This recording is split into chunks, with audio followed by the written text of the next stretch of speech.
오늘은 미가서 3장입니다. 구약 성경 1293페이지입니다.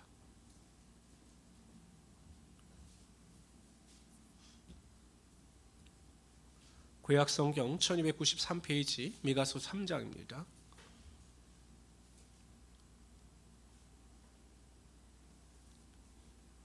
미가는 이사야와 거의 동시대 사람이라고 말씀을 드렸습니다. 그리고 미가는 남유다와 북이스라엘에 대한 심판을 동시에 선언했지만 주로 남유다에 대한 심판을 했던 자입니다. 보통 미가를 내용상으로 분리할 때 1장 2절에 들을지어다, 3장 1절에 들어라, 6장 1절에 들을지어다, 이렇게 세 편의 설교로 구성이 되어져 있다라고 말씀을 드렸습니다. 우리가 지난 시간에는 1장과 2절을 살펴보았는데 1장과 2절은 주로 민족적인 죄, 우상 숭배를 했던 남유다와 북이스라엘의 죄, 그리고 그로 인한 심판에 대해서 우리가 살펴보았습니다. 3장부터 6장까지는 주로 지도자들에 대한 죄입니다. 그러니까 선지자나 제사장들이나 정치 지도자들이 하나님 앞에 죄를 범하고 백성들에게 악행을 일삼았던 그 죄에 대해서 말씀하고 있는 겁니다. 우리 1절부터 4절까지 읽도록 하는데 여기는 지도자들에 대한 죄입니다. 제가 1절 읽겠습니다. 내가 또 이르노니 야곱의 우르머리들과 이스라엘 족속의 통치자들아 들으라. 정의를 아는 것이 너희의 본분이 아느냐. 너희가 선을 미워하고 악을 기뻐하여 내 백성의 가죽을 벗기고 그 뼈에서 살을 뜯어 그들의 살을 먹으며 그 가죽을 벗기며 그 뼈를 꺾어 다지기를 냄비와 속 가운데 담을 고기처럼 하는도다. 그때 그들이 여호와께 부르짖을지라도 응답하지 아니하시고 그들의 행위가 악했던 만큼 그들 앞에 얼굴을 가리시리라. 지도자들에게 얘기합니다. 너희들의 본분이 무엇이냐? 왜 하나님께서 너희들을 지도자로 세워주셨느냐? 그걸 물으신 다음에 정의를 아는 것, 정의를 행하는 것이 지도자들의 첫 번째 덕목이다, 이렇게 말씀하셨습니다. 그런데 그들이 그렇게 살지 않았던 거죠. 정의가 자신의 삶의 본분임에도 불구하고 그렇게 살지 않았다는 것입니다. 그래서 하나님께서 그들에 대한 징계를 내리십니다. 고통이 아닙니다. 하나님께서 내리신 징계는 그들이 기도해도 부르짖어도 응답하지 아니하시고 그들의 행위가 악했던 만큼 그들 앞에서 얼굴을 가리시겠다는 것입니다. 이 말의 의미는 무엇입니까? 하나님께서 그들과의 관계를 끊으시겠다는 것입니다. 질병의 고통보다, 재물의 궁핍함보다 우리 인생에서 가장 큰 불행은 하나님으로부터 외면을 당하는 것입니다. 하나님의 관심으로부터 멀어지는 것만큼 불행한 일은 없습니다. 그런데 그런 이 자들에게 그러한 심판이 임한다라고 하나님께서 말씀하셨습니다. 이사야서에 보면 이런 말씀이 있습니다. 다 같이 한번 읽어봅시다. 이사야서 59장 1절 2절입니다. 여호와의 손이 짧아 구원하지 못하심도 아니요 귀가 둔하여 듣지 못하심도 아니라 오직 너희 죄악이 너희와 너희 하나님 사이를 갈라 놓았고 너희 죄가 그의 얼굴을 가리어서 너에게서 묻지 않으시게 듣지 않으시게 함이니라. 죄가, 이스라엘 죄가 하나님과 그들 사이를 갈라 놓았고 그들이 아무리 기도할지라도 하나님께서 그들의 기도를 듣지 않으시겠다라고 말씀하고 있는 것입니다. 그러니까 여러분, 우리가 하나님 앞에 간절히 기도해도 우리 기도가 응답되지 않는 다양한 이유가 있습니다. 그 중에 하나가 무엇입니까? 우리가 하나님 앞에 회개하지 아니하고 의로운 마음과 생각과 행위를 갖고 나와서 기도하지 아니하면 하나님께서 그 기도 가운데 응답하여 주시지 않는 것입니다. 그래서 우리가 기도할 때 가장 먼저 해야 되는 기도가 회개 기도입니다. 회개. 근데 여러분, 문제가 무엇이냐면 회개를 해야 되는데 솔직히 내가 죄가 뭔지를 잘 몰라요. 그 아내하고 남편들하고 막 싸우다가 남편이 미안해 내가 잘못했어 라고 하면 아내들이 그래 알았어 이렇게 받아주면 좋은데 남편들이 그래 내가 잘못했어 그러면 남편들에게 물어요. 뭔 잘못했는지는 알아? 근데 남편들은 몰라요. 뭔 잘못했는지. 똑같은 거예요. 우리가 하나님 앞에 회개해야 되는데 내가 왜 회개해야 되는지, 회개하는 그 모습이 무엇인지 몰라요. 무엇을 어떻게 회개해야 될지를 모르는 거죠. 그래서 필요한 것이 성령의 도우심입니다. 예수님께서 부에서 성령에 대해서 말씀하실 때 성령께서 오시면 의에 대해서, 죄에 대해서, 심판에 대해서 심판하시겠다고 말씀하셨어요. 그러니까 죄에 대해서, 의에 대해서 깨닫게 하여 주신다는 거죠. 그래서 우리가 여러분 하나님 앞에 기도할 때 가장 먼저 드려야 되는 기도는 우리의 간절한 소원을 먼저 아뢰는 것이 아닙니다. 하나님, 제가 이제 하나님 앞에 내 마음의 소원과 간구를 아뢰입니다. 그런데 하나님, 혹 제가 하나님 앞에서 지은 죄가 있다면 먼저 하나님 앞에 죄를 고백하고 회개하여 돌이키게 하여 주시고 깨닫게 하여 주셔서 회개하게 하여 주시옵소서라고 하는 기도를 가장 먼저 해야 한다는 것입니다. 그럴 때 우리 기도 가운데 능력이 있는 것입니다. 야고보서 5장 16절에 보면 그러므로 너희가 죄를 고하며 병 낫기를 위하여 서로 기도하라. 의인의 간구는 역사하는 힘이 많으니라. 우리 모든 성도님들은 항상 믿음으로 기도하고 하나님 앞에 거룩한 마음을 가지고 기도하심으로 하나님의 큰 능력을 맛보며 살아가시는 귀한 성도들이 되시기를 주님의 이름으로 축원합니다. 5절부터 8절까지는 선지자들의 죄입니다. 선지자들의. 그러니까 자칭 하나님께서 세우셨다라고 하는 선지자들이 어떠한 죄를 범하는지 보십시오. 5절, 내 백성을 유혹하는 선지자들은 이에 물 것이 있으면, 그러니까 돈이 있으면, 이익이 있으면 평강을 외치나 그 잎에 무엇을 채워주지 아니하는 자에게는 전쟁을 준비하는도다. 이런 선지자에게 대하여 여호와께 이르시되 이상을 보지 못할 것이요 어둠을 만나리니 점치지 못하리라 하셨나니 이 선지자 위에는 해가 져서 낮이 캄캄할 것이라. 선견자가 부끄러워하며 술객의 수치를 당하여 다 입술을 가릴 것은 하나님이 응답하지 아니하심이거니와 오직 나는 여호와의 영으로 말미암아 능력과 정의와 용기로 충만해져서 야곱의 허물과 이스라엘의 죄를 그들에게 보이리라. 선지자들의 책망입니다. 거짓 선지자의 특징이 무엇입니까? 돈을 받고 예언한다는 거예요. 그러니까 여러분, 우상을 섬기는 자들이 점을 치러 가면 어떻게 합니까? 바로 점괘를 말해줍니까? 하죠. 신이 온다, 신이 온다. 신이 배가 고프다고 하신다. 돈 내라는 거예요. 돈을 받고 점을 치는 복술가들이 우상 숭배자들입니다. 그런데 거짓 선지자들이 그와 똑같다라는 것입니다. 그런데 그들에게 내리는 심판이 무엇이냐? 이상을 보지 못한다는 거예요. 이상은 여러 가지로 해석할 수 있어요. 하나님의 뜻, 하나님의 말씀이 그들에게 임하지 않는다라는 것입니다. 비슷한 현상이 사무엘이 활동하기 이전에 엘리 제사장 시대에 임했습니다.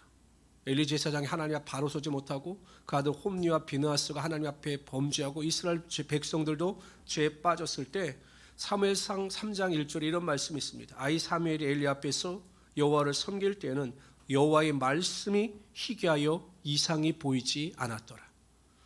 여러분, 항상 우리 안에 하나님의 말씀이 보여야 합니다. 하나님의 뜻이 우리에게 알려져야 되고 우리는 하나님께서 보여주시는 이상을 쫓아 살아갈 수 있어야 한다는 것입니다. 그래서 사도 여기 보면 이 미가는 이제 그걸 안 거예요. 거짓 선지자를 보면서 야, 저들이 왜 그렇게 살아가야 하는가, 왜 저렇게 살 수밖에 없는가를 깨달았습니다. 그래서 나는 그렇게 살지 않기 위해서 결단합니다. 어떠한 결단을 하는지 보십시오. 8절 읽습니다. 시작. 오직 나는 여호와의 영이 뭘까요?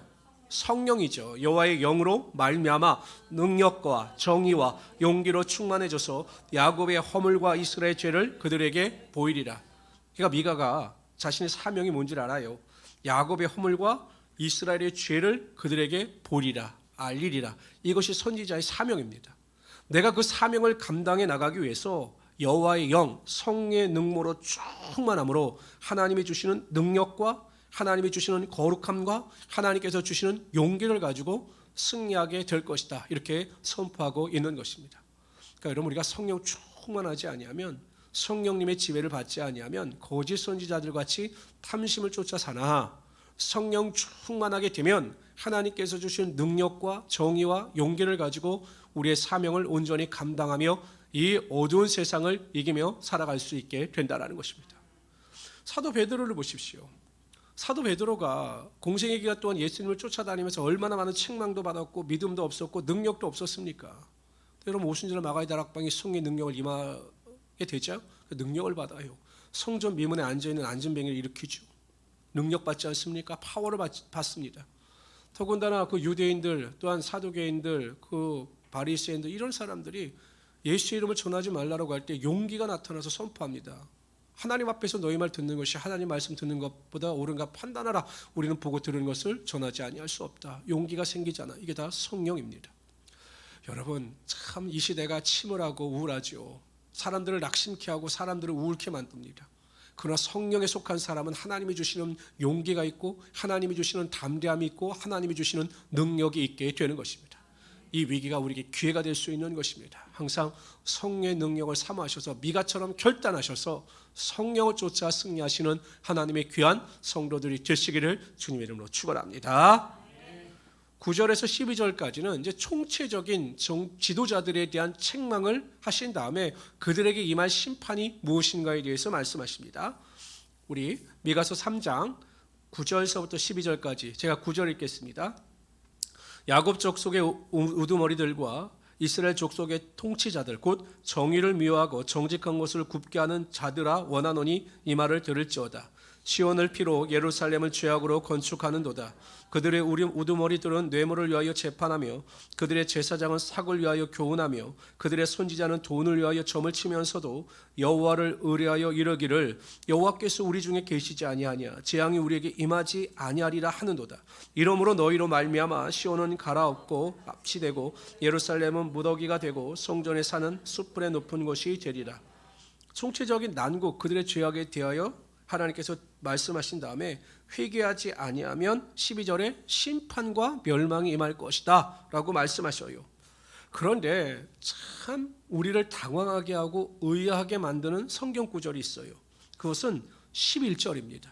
11절 한번 다시 읽어봅시다. 보세요. 시작. 그들의 우두머리들은 뇌물을 위하여 재판하며 그들의 제사장은 삭을 위하여 교훈하며 그들의 선지자는 돈을 보세요. 이 사람들이 다 죄를 범하죠. 하나님의 말씀에서 어긋났죠. 하나님께서 기뻐하시지 않는 행위를 일삼습니다. 근데 그들이 뭐라고 이야기하냐면 그들이 뭐라고 고백하냐면 보세요. 시작.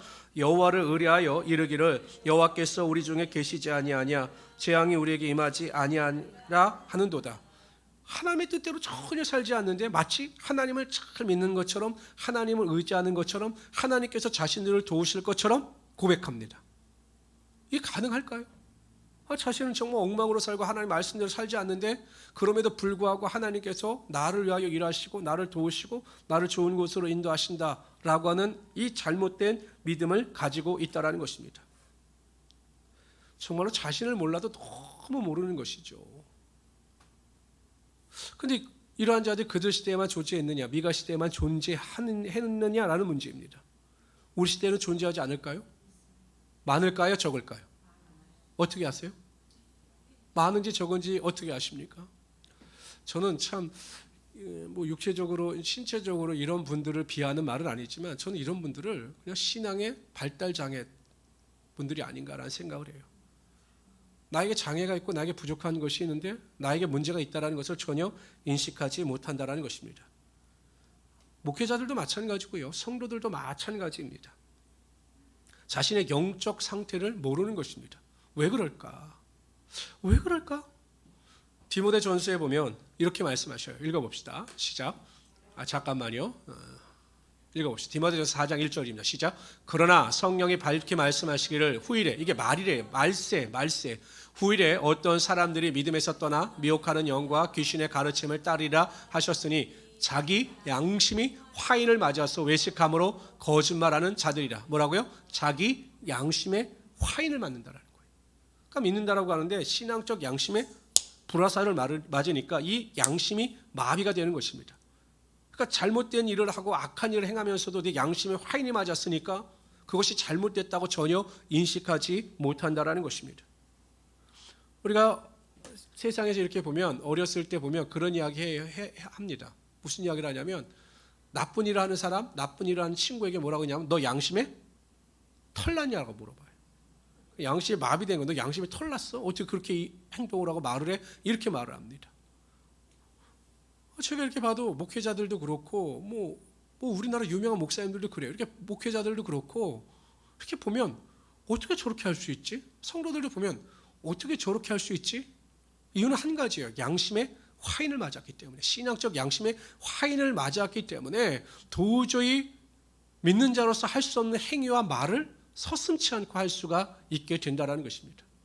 생각해 보세요. 우리가 하나님의 코람데오, 하나님의 면적, 하나님께서 불꽃 같은 눈동자로 나를 지금도 지키고 보호하신다. 하나님은 행위뿐만 아니라 나의 생각과 패부까지도 아시는 하나님이시다 라고 하는 믿음이 있다면 우리가 어떻게 악한 마음과 생각을 가지고 다른 사람을 속이고 거짓된 마음을 가지고 살아갈 수 있겠느냐라는 것입니다.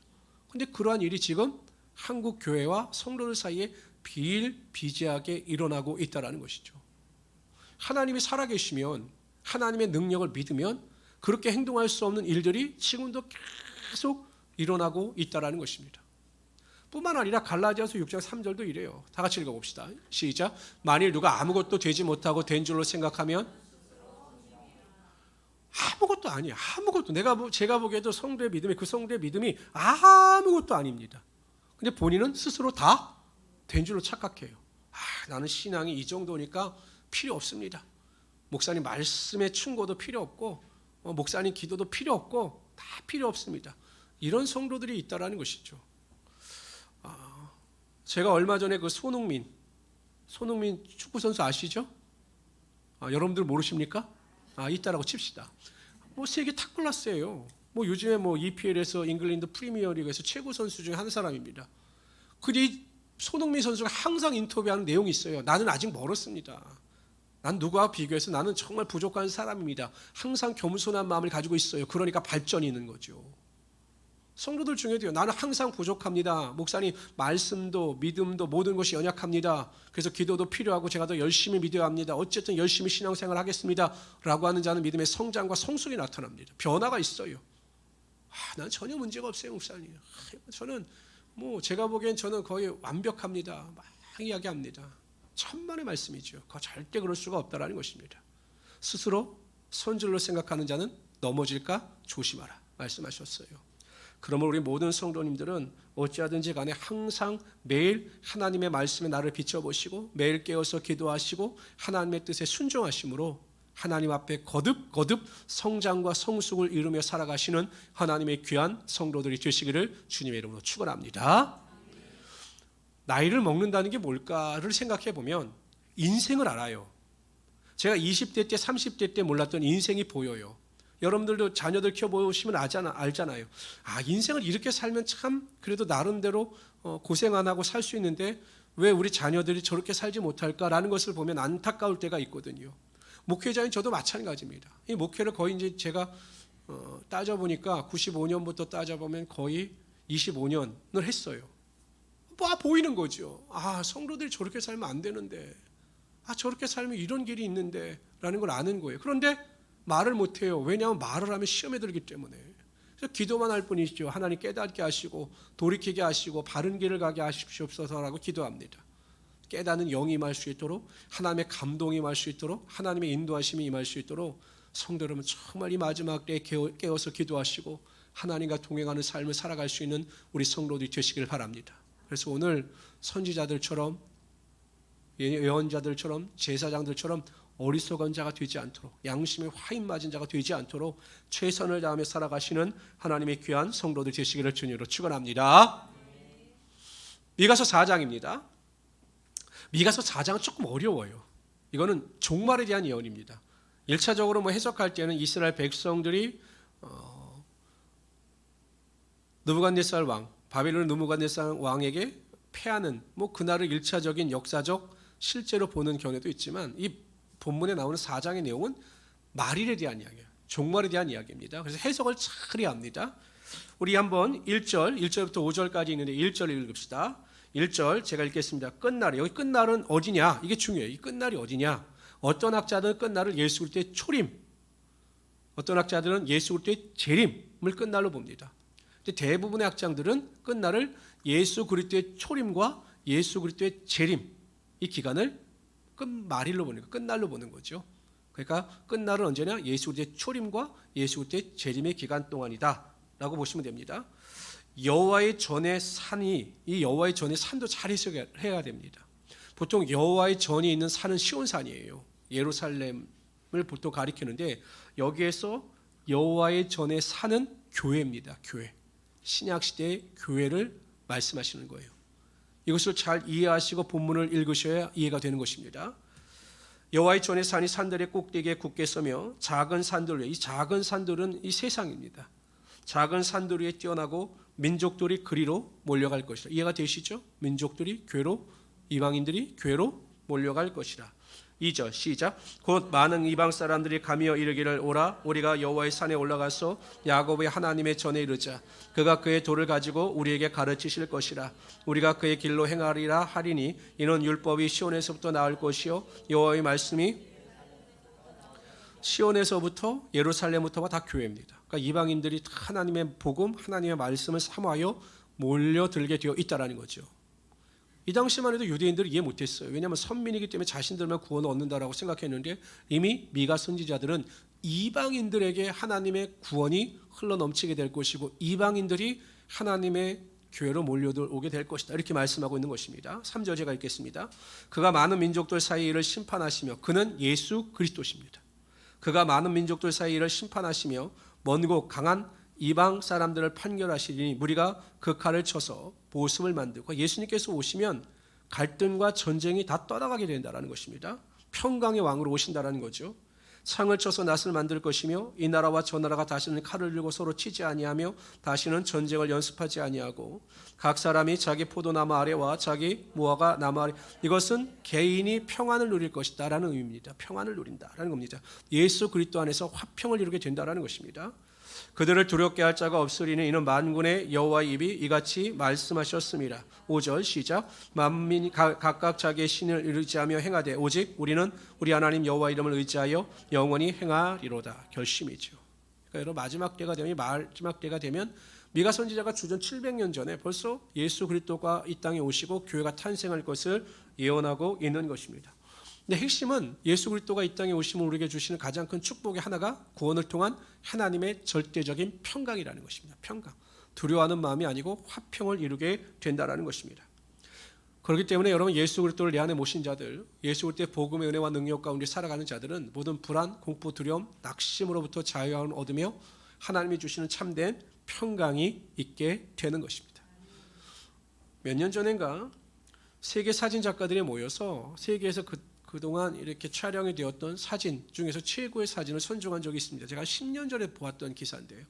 근데 그 사진 중에 그의 최고의 사진이 어떤 기사였냐면 이 민족적 갈등이 한 나라에서 민족적 갈등이 한참 일어나고 있을 때 어느 지역에서 폭탄이 터졌습니다.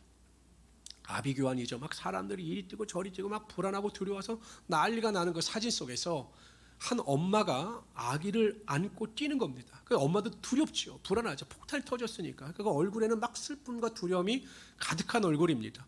그런데 그 어머니가 안고 있는 아기의 얼굴은 그렇게 평안해 보일 수가 없었어요. 주변은 막 아비규환이고 막 난리인데 그 아이는 어머니의 품 안에 있었기 때문에 두려워하지 않고 평안한 얼굴을 하고 있었다는 겁니다. 그 제목이 평화였어요. 여러분 우리가 예수 그리스도 안에 있으면 하나님이 주시는 절대 평안이 있어요.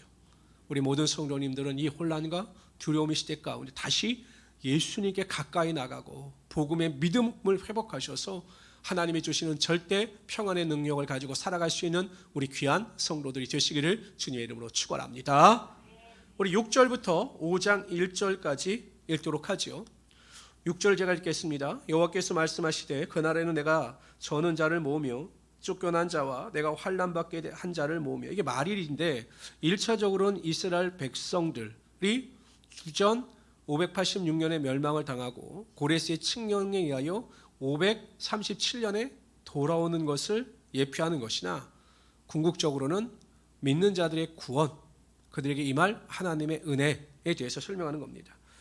우리 7절 읽읍시다. 시작. 발을 저는 자는 남은 백성이 되게 하며 멀리 쫓겨났던 자들이 강한 나라가 되게 하고 나 여호와가 시온산에서 이제부터 영원까지 그들을 다스리라 하셨나니 너 양떼의 망대요 딸 시온의 산이요 이전 걷는 곳 예루살렘의 나라가 내게로 돌아오리라.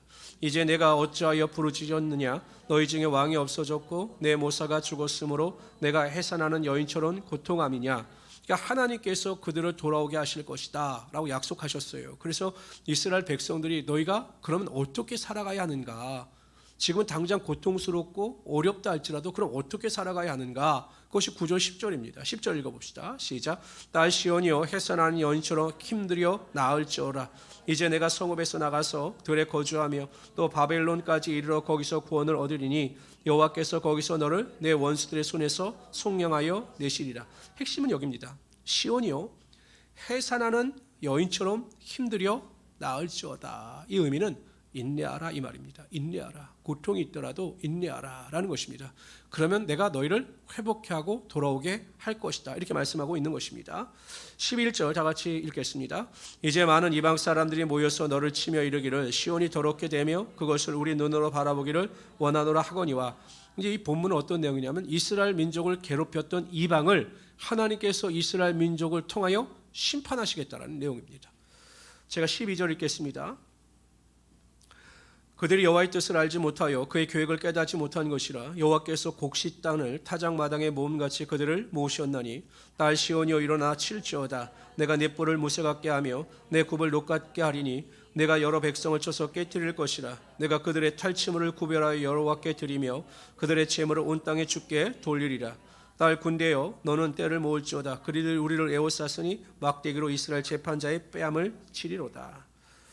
근데 하나님의 예언의 말씀 중에서 13절, 14절의 예언은 이스라엘 역사상 일어나지 않았습니다. 이스라엘 백성들이 비록 돌아왔어요. 그러나 그들이 이방 민족을 쳐서 자신들을 괴롭히는 민족을 쳐서 그들을 깨뜨리고 그들을 정복하고 승리한 이야기는 없습니다. 그래서 결국 이 의미는 종말의 마지막 때에 하나님께서 우리들을 통하여 악한 자들을 심판할 것이다. 이렇게 말씀하고 있는 것입니다. 결국 어떻게 됩니까? 우리가 이 세상을 살아가는 모든 과정 속에서 어떻게 살든 전국에 우리는 하나님이 인정하시는 승리자가 된다라는 것입니다. 세상 사람들이 보기에는 우리를 어떻게 평가하고 우리를 어떻게 볼지 몰라요. 조롱하고 멸 수도 있겠죠. 아니 예수 믿는 사람인데 왜 저렇게 살아? 왜 예수 믿는 사람인데 저렇게 어렵게 살아야 돼? 나는 예수 믿지 않아도 잘 살잖아. 건강하고 돈 많고 잘 살잖아. 근데 예수 믿는 사람인데 왜 저렇게 살아? 우리가 이런 말을 들을 수가 있지 않겠습니까? 그 부자와 나사로의 이야기 보십시오. 그 부자가 나사로를 얼마나 경멸했겠습니까? 나사로는 교회 다니는 사람이었어요. 예수 믿는 사람인데 매일 그렇게 어렵게 삽니다. 병 걸려 삽니다. 모든 사람들이 보기엔 비참한 인생이었습니다. 이 땅에서의 삶으로 보면 능력 있는 사람은 부자지요. 그러나 여러분 궁극적으로 승리자는 나사로입니다. 부자가 죽어서 보니 천국에 이렇게 보니 아브라함의 품에 나사로가 안겨져 있는 거죠. 평안한 안식을 누리고 있는 것입니다. 우리가 바로 그와 같은 존재라는 사실입니다. 우리 승리자입니다. 패배자가 아닙니다. 우리 인생은 하나님께서 인정하신 축복받은 인생이라는 사실을 분명히 깨닫고 악인의 형통을 부러워하는 것이 아니라 나에게 주신 축복과 은혜 가운데 구원에 감사하며 소망 가운데 살아갈 수 있는 우리 성도들이 되시기를 주님의 이름으로 축원합니다. 우리 2절부터 9절까지 읽도록 합니다. 2절부터 9절 제가 2절 읽겠습니다. 베들레헴 에브라다야 너는 유다 족속 중에 작을지라도 이스라엘을 다스릴 자가 네게에서 네게로 나올 것이라. 그의 근본은 상고에, 상고라는 것은 만세 전에 오래 전에라는 의미입니다. 영원히 있느니라. 해산하기까지 그들을 붙여두시겠고 그 후에는 그의 형제 가운데 남은 자가 이스라엘 자손에게 돌아오리니 그가 여호와의 능력과 그의 하나님 여호와의 이름의 위엄을 의지하고 서서 목축하니까 예수님께서 목축한다, 목자가 되신다라고 하는 의미입니다. 그들이 거주할 것이라. 이제 그가 창대하여 땅끝까지 미치리라. 이 사람은 평강이 될 것이라. 아수르 사람이 우리 땅에 들어와서 우리 국류를 밟을 때에는 우리가 7 목자와 8 군왕을 일으켜 그를 치리니 그들이 칼로 아수르 땅을 황폐하게 하며 니므롯 땅 어기로 황폐하게 하리라. 아수르 사람이 우리 땅에 들어와서 우리 지경을 밟을 때에는 그가 우리를 그에게 건져내리라. 야곱의 남은 자는 많은 백성 가운데 있으리니 그들은 여호와께로부터 내리는 이슬 같고 풀 위에 내리는 단비 같아서 사람을 기다리지 아니하며 인생을 기다리지 아니할 것이며 야곱의 남은 자는 여러 나라 가운데와 많은 백성 가운데 있으리니 그들의 수풀의 짐승들 중에 사자 같고 양떼 중에 젊은 사자 같아서 만일 그가 지나간즉 밟고 찌르리니 능히 구원할 자가 없을 것이라. 내 손이 내 대적들 위에 들려서 내 모든 원수를 진멸하기를 바라노라.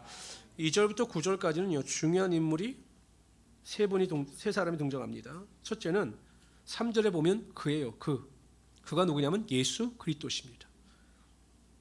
오늘 본문에 보면 예수 그리스도께서 목축을 하시고 목사가 되신다. 그리고 우리에게 평강을 주시겠다라고 말씀하고 있는 것입니다. 성도 여러분, 지금 우리가 살아가고 있는 이 시대 가운데도 예수님께서 우리의 삶에 목자가 되어 주시는 거죠. 항상 우리를 푸른 초장과 쉴만한 물가로 인도하여 주시는 것입니다. 중요한 게 있어요.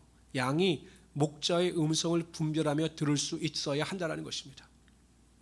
요한복음에 보면 양은 그 주인의 음성을 안다 이렇게 말씀하셨어요. 그런데 항상 사단은 그 음성을 혼란케 하는 거죠. 그래서 잘못된 음성의 귀를 기울이게 함으로 믿음에서 멀어지게 만드는 것입니다.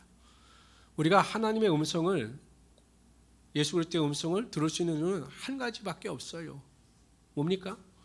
제가 아무리 교회에서 여러분들이 떠들고 막 말을 해도요, 저희 집사람이 말하는 목소리는 바로 알아들어요. 가끔은 저희 강정숙 권사님 목소리인가 이정근 권사님 목소리인가 헷갈릴 때가 있는데 저희 집사람 목소리는 제가 바로 알아들어요. 100사람이 섞어서 막 떠들어도 제 집사람 목소리는 알아들을 겁니다. 왜 그럴까요? 왜 그럴까요? 내 부인이기 때문에 그런 거예요. 내 부인이 매일 듣고 매일 가까이 하기 때문에 그 목소리가 저에게 익숙한 거죠. 하나님을 가까이 하면 되는 겁니다. 기도를 통해서, 예배를 통해서, 말씀을 통해서 하나님을 가까이 하고 예수님을 가까이 하면 그 음성을 우리가 분별하여 들을 수 있게 된다는 것입니다. 두 번째 5절에 보면 7 목자와 8 군왕이 나옵니다. 7은 완전수입니다. 8은 완전의 일을 더한 넘치는 수입니다. 이게 누구냐? 교회 지도자들입니다. 12 제자와 사도 바울 이와 같은 자들이 있죠. 지금으로 말하면 교회 목회자나 교회 직분자들입니다. 이들이 앗수르를 대적한다라고 하였습니다. 이것은 세상의 악한 세력입니다. 교회 지도자들은 영적 전쟁에서 맨 앞에 서서 나가 싸울 수 있도록 믿음의 준비를 하고 영적의 전신갑주를 온전히 입고 있어야 한다는 것이죠. 전쟁에서 가장 많이 죽는 장교들이 소대장들입니다. 소대장들. 소대원이 보통 37명에서 40명인데 소대장은 항상 이 소대원들을 이끌고 앞에 서게 되어 있어요. 그래서 이 소대장들의 피해가 가장 큽니다. 그러니까 여러분 우리 교회 리더자들, 중직자들, 직분자들은 항상 나는 하나님께서 인정하시는 또 하나님께서 원하시는 직분을 맡았으므로 하나님의 나라와 교회를 위하여 애써서 힘써서 먼저 전진해 나가는 자가 되어야 되겠다. 이렇게 결단하고 승리하신 우리 성도 되시기를 바랍니다. 이제 세 번째 야곱의 남은 자입니다. 7절에 보세요. 7절 다 같이 읽어봅시다. 시작. 야곱의 남은 자는 많은 백성 가운데 있으리니 이 야곱의 남은 자가 누구냐면 여러분들 성도라는 거죠. 성도. 그러니까 여러분 왜 남은 자라고 했냐면 많은 자들 중에서 택함 받은 자들이 남은 자예요. 하나님께서 인정하시는 자들이 남은 자입니다. 대다수는 다 멸망을 당하나 소수의 남은 자가 구원을 통하여 하나님의 일을 감당해 나간다라는 것입니다. 다시 읽어봅시다. 시작. 야곱의 남은 자는 많은 백성 가운데 있으리니 그들은 여호와께로부터 내리는 이슬 같고 풀이에 내리는 단비 같다. 여기 보세요. 여호와께로부터 내리는 이슬, 풀이에 내리는 단비. 이건 생명력이 있다라는 것입니다. 생명력. 그러니까 생명력이 있어서 믿지 않는 자들에게 복음을 증거함으로 그들의 생명을 주님께로 인도하는 자들, 생명의 복음을 증거함으로 생명의 능력을 전파하는 자들이 바로 이스라엘의 남은 자 여러분들이 된다라는 것입니다. 그런 사람들은 어떻게 살아가느냐? 보세요. 시작. 사람을 기다리지 아니하며 인생을 기다리지 아니할 것이며, 기다린다라고 하는 의미는 의지하거나 기대하지 않는다라는 거예요. 그러니까 하나님께로부터 택함을 받아 야곱의 남은 자로서 하나님과 동행하며 살아가는 사람들은 사람이나 인생을 의지하지 않고 기대하지 않는다라는 것입니다. 그러면 우리 모든 성도님들은 생명을 전하는 자들로서 하나님만을 바라보시고 하나님의 은혜 가운데, 축복의 은혜 가운데 능력을 다하며 살아갈 수 있는 하나님의 귀한 성도 되시기를 주님으로 축원합니다. 제가 한 번은 이런 걱정을 해서 그렇게 준비를 했었어요. 하나님, 제가 교회를 은퇴할 때 미리 걱정할 필요는 없지만 한국 교회가 항상 은퇴자들 때문에 문제잖아요. 하나님, 제가 교회를 은퇴할 때 정말 불미스러운 일이 없도록 제 스스로 마지막 은퇴를 준비하게 하시고 또 제 나름대로 준비하게 하여 주십시오라고 기도하고 준비했습니다. 그래서 제가 큰 곤욕을 당했어요. 그걸 준비하다가. 근데 그 문제 때문에 기도할 때 하나님께서 이런 마음을 주셨습니다. 왜 그것을 네가 걱정하느냐? 왜 그것을 네가 걱정하느냐? 하나님의 최선을 다하는 자는 하나님이 먹이고 입히시니 너는 내일에 충성하라. 이런 마음을 주셨습니다. 여러분들도 생명을 전하는 자들로서 사람이나 인생을 바라보지 마시고 항상 하나님을 위하여 살아가실 때 하나님께서 여러분들을 살리시는 하나님의 능력이 반드시 나타나게 하여 주시는 것입니다. 또 8절에 보면 다 같이 읽어봅시다. 시작. 야곱의 남은 자는 여러 나라 가운데서 많은 백성 가운데 있으니 그들이 수풀의 짐승들 중에 사자 같고 양떼 중에 젊은 사자 같아서 만일 그가 지나간즉 밟고 찢으리니 능히 구원할 자가 없을 것이라. 우리는 어떤 사람들이냐? 야곱의 남은 자는 사자, 젊은 사자같이 능력 있고 강한 자들이라는 것입니다. 그러므로 우리는 마귀를 두려워하는 자들이 아니라 마귀를 대적하는 자들이요, 마귀를 하나님의 말씀으로 무찌를 수 있는 자들입니다. 그래서 여러분, 이 마지막 때 영적 전쟁 가운데 나는 야곱의 남은 자로서 사자와 같이 복음의 능력을 가지고 어둠의 권세를 물리치며 그리스도의 생명의 복음을 전하는 자로서 최선을 다하겠다라고 결단하셔서 믿음 안에서 승리하며 살아갈 수 있는 귀한 성도들이 되시기를 주님의 이름으로 축원합니다. 우리 10절부터 15절까지 읽도록 하겠습니다. 하나님의 심판입니다. 결국도 여호와께서 이르시되 그날에 이르러는 내가 내 군마를 내 가운데서 멸절하여 내 병거를 부수며 내 땅의 성읍들을 멸하여 내 모든 견고한 성을 무너뜨릴 것이며 내가 또 복수를 내 손에서 끊으리니 내게 다시는 점쟁이가 없게 될 것이며 내가 새긴 우상과 주상을 너희 가운데서 멸절하리니 내가 내 손으로 만든 것을 다시는 섬기지 아니하리라.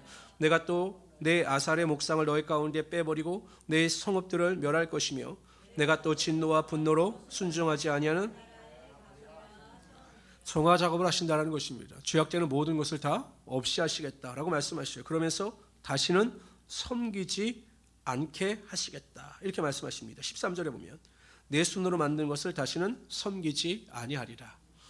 우리 인생의 목적은 하나님을 사랑하고 하나님을 섬기는 것입니다. 그래서 하나님의 영광을 드러내는 것이 우리의 삶의 목적입니다. 헛된 것에 마음을 빼앗기지 아니하고 오직 여호와 하나님만을 마음을 다하고 뜻을 다하고 목숨을 다하여 사랑하며 오직 하나님만이 나의 인생의 주인 되심을 인정하고 그를 섬기는 것이 우리의 삶의 목적이고 우리가 나아갈 방향입니다.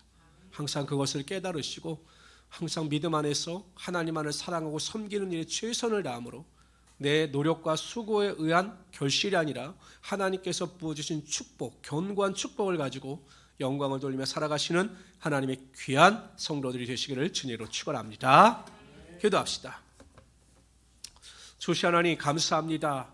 항상 우리를 사랑하여 주시고 하나님 은혜와 능력 가운데 거하게 하심을 감사합니다.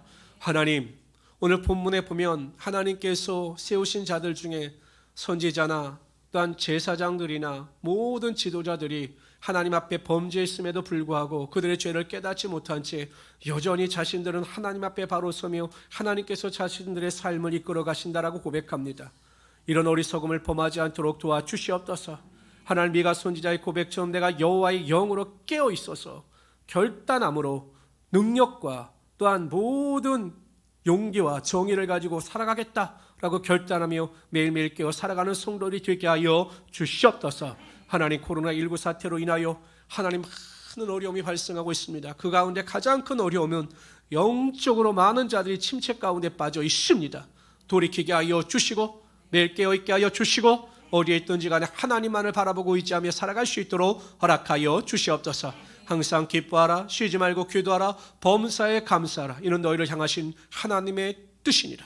이러한 믿음의 능력을 가지고 승리하는 자들 다 되게 하여 주시옵소서. 감사하며 예수님의 이름으로 기도드리옵나이다. 아멘.